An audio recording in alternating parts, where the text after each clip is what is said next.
Bonjour, je suis le Posti. Aujourd'hui, nous allons regarder ensemble le chemin que parcourt une lettre ou un paquet. Jeanne écrit une lettre à sa tante. Sur l'enveloppe, Jeanne écrit l'adresse. C'est là qu'on écrit le nom de la personne, la rue avec le numéro de maison, le code postal avec l'abréviation pour le pays et le nom de la localité ou de la ville. L'adresse vient en bas à droite de l'enveloppe. Jeanne écrit sa propre adresse en haut de l'autre côté. À la poste, Jeanne achète un timbre. Le chiffre et la lettre sur le timbre correspondent au port. Avec le timbre, on paie le travail de la poste.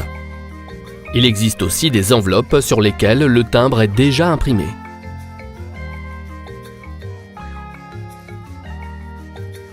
Le soir même, la lettre de Jeanne arrive au centre de tri à Bettembourg.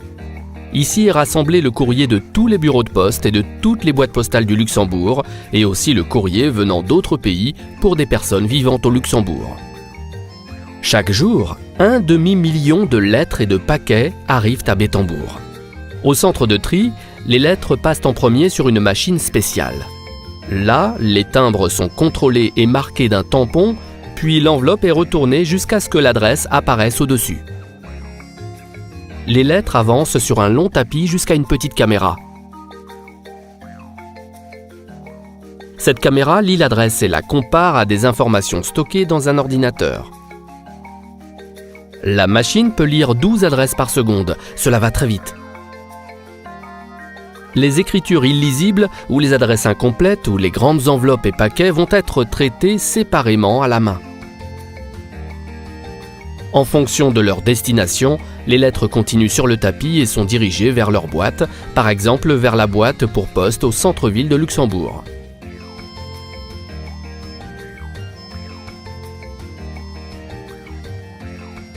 Tôt le matin, les camions de poste amènent le courrier vers les différentes régions du pays. De là, les facteurs apportent le courrier jusque dans les boîtes aux lettres et donc aussi jusque chez la tante de Jeanne.